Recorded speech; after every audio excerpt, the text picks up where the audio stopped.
In this video, we look into the vibrations, and specifically we look into natural or free vibration. So first, what is a vibration? A vibration is an oscillation of a body against a mean position. So let's assume that you have a pendulum, and the pendulum, a pendulum's mean position is like this. This is a mean position, and against the mean position you have, this pendulum is oscillating against the mean position, right? So it goes to and fro. So this is an example of vibration, or we can call it as a vibration or an oscillation.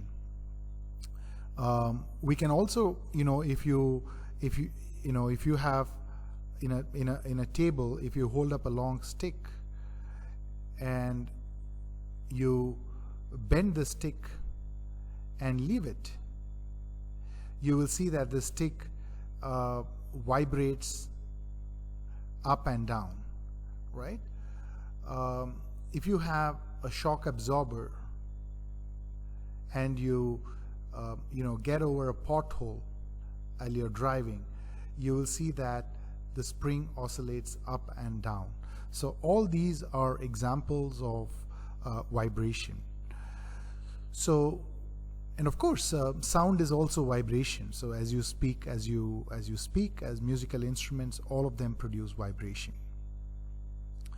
Now, what is a natural or a free vibration?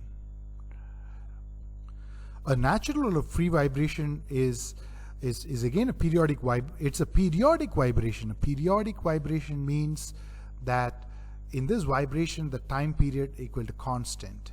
What that means is, as this pendulum starts from here, as it goes like this and goes back into the other end, and as it comes back.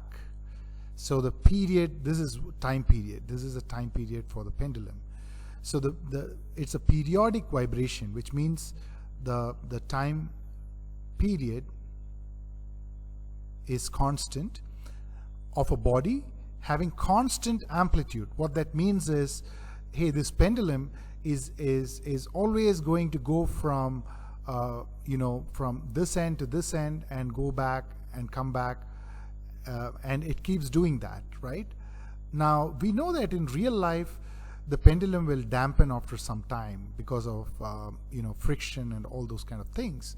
So over time, if you start the pendulum here, by the time the pendulum, after some time, the pendulum will be oscillating against this position, right?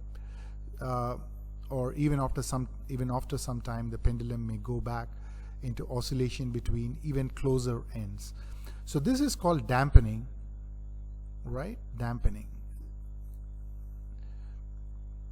So we are saying that the body is having a constant amplitude. What that means is no dampening, and we know that this is an ideal scenario, right? So it is having a constant amplitude and frequency, and it experiences no external force.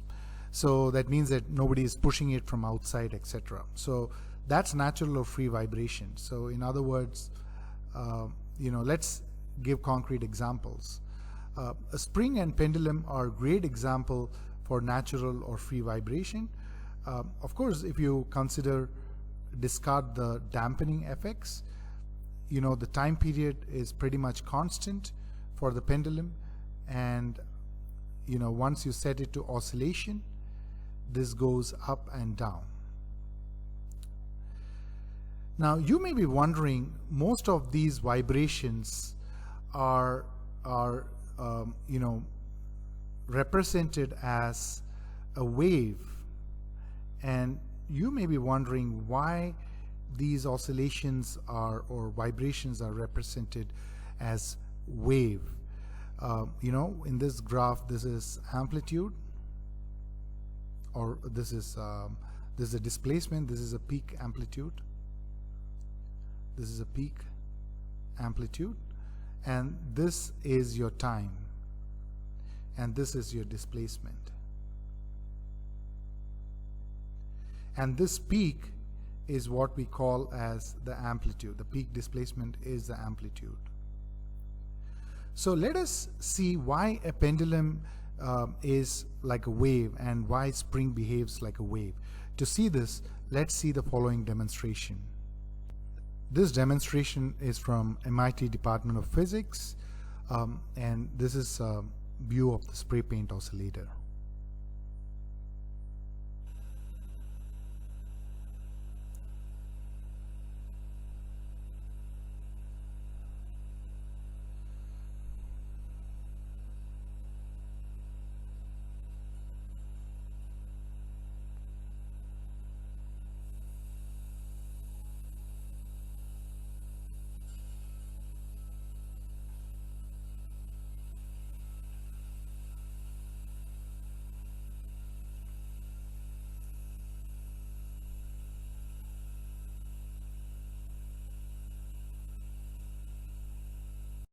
Here's an example from Physics Fun Facebook page.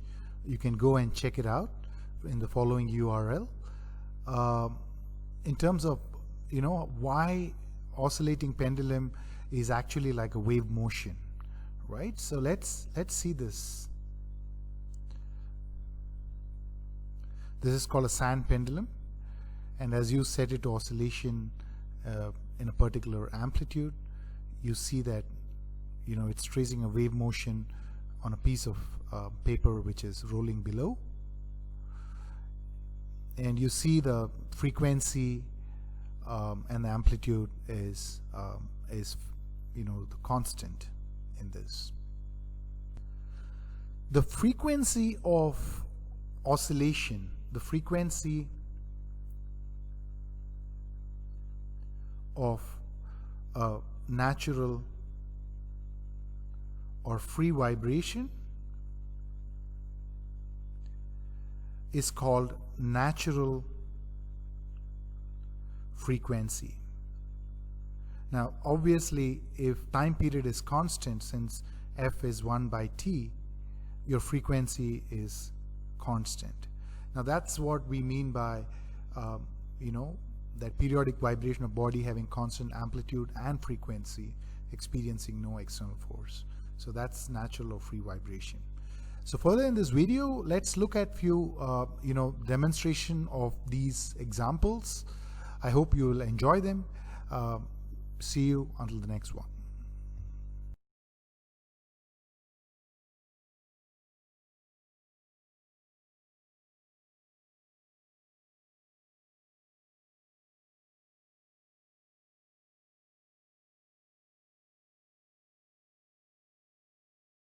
So let's check the weight of each of these blocks.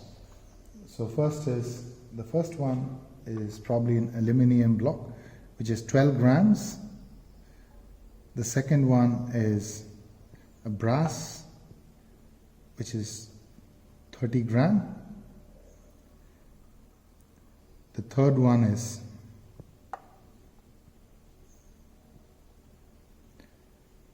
$27 grams. So it is 12, 30 and 27. So this is 12 grams, 30 grams and 27 grams. But all these lengths are equal. So let's set them into oscillation. Let's find the oscillation time period for 10 oscillations. 1. Oh, I goofed up. Let's find the time period for 10 oscillations of these pendulums. So let's get started. 0, 1, 2, 3, 4, 5, 6, 7, 8, 9, 10. So this is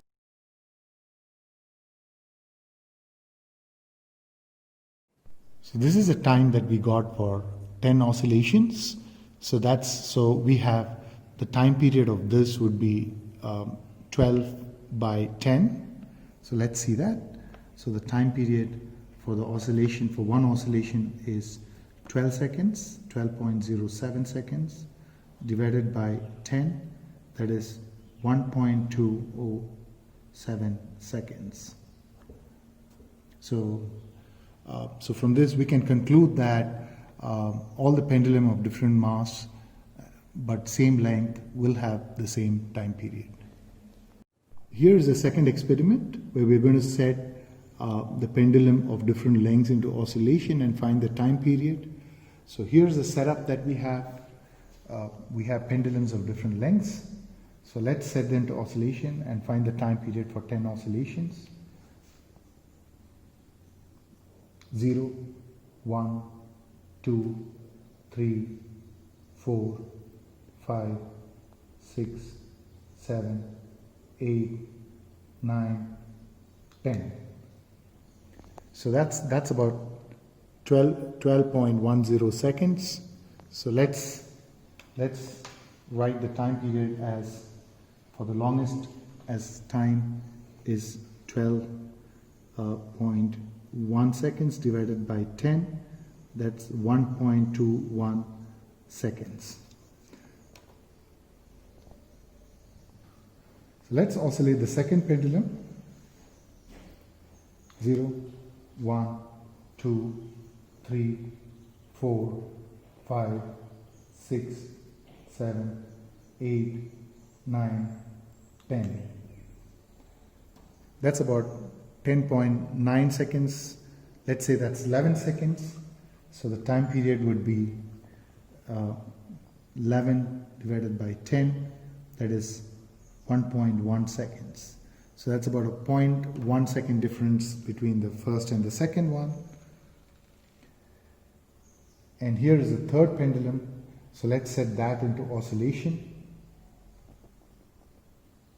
1, 2, 3, 4, 5, 6, 7, 8, 9, and 10. So that's about 10 seconds. I think I messed up a little bit, but this is close to 10 seconds. So that's 10 by 10. That's 1 second.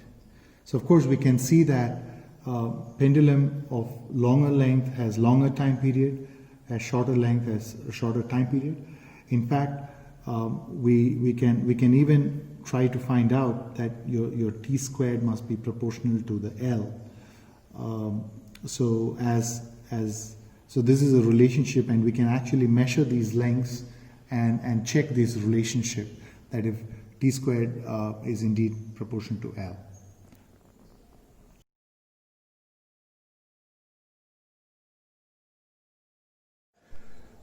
Here's an example of a natural vibration or a free vibration. So let's find out the natural frequency of this oscillation. So we have a stopwatch, and let's count the time for 10 oscillations. 1, 2, 3, 4, 5, 6, 7, 8, 9, 10. And that's about 5.87, which is close to 6 seconds for 10 oscillation. So time for one oscillation would be 6 by 10, which is 0.6 seconds.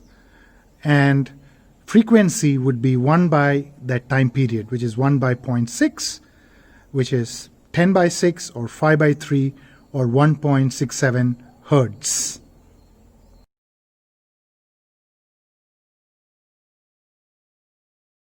Another example of natural or free vibration would be wind instruments.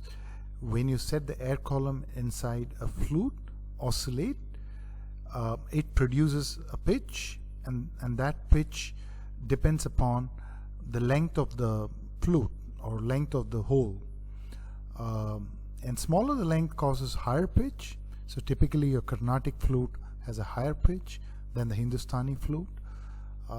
That's because Hindustani flute is longer, and if you close all the holes and if the length between the hole you're blowing and the hole you are holding, or leaving it open. If it's small, then your pitch will be high, otherwise the pitch will be less. And higher temperature slightly causes higher pitch because of increased speed, because we know that frequency is speed by wavelength. So another example would be string instruments. In a string instrument, smaller the length of the string, causes higher pitch. Now you control the length of this string by holding on a particular fret. For example, if you hold here, your pitch will be higher versus holding the string here, when the pitch will be lower, right? And more the tension of the string causes higher pitch. You can control the tension of the string by these knobs, and you increase the tension, that results in actually increased speed of the oscillation of the string, and because of that you will get higher pitch, because we know that the frequency is equal to V by lambda. So if V is high, velocity is high, because of the increased tension, the pitch produced will also, or the frequency of oscillation of string will be high, and that frequency transferred, or the vibration of that string is transferred to the air, and hence that frequency is transferred to the air, and you will hear a higher pitch. The same way, more the thickness or mass per unit length, it causes a lower pitch, because higher thickness means your speed is reduced. The speed of oscillation of string is reduced, and since speed of oscillation of string is reduced, the frequency of oscillation of string is reduced, and hence this is the frequency of string, and hence the transmitted frequency to sound box is less, and hence your perceived pitch is lower. Another example of natural or free vibration is tuning fork. So the tuning forks come in different types, and every tuning fork has got its own natural frequency. So if you hit a particular tuning fork, you can hear a particular natural frequency of sound. Here are the checkpoint questions for this video. Please try to answer them, and in case if you get stuck in any, I would advise you to just refer to the video again.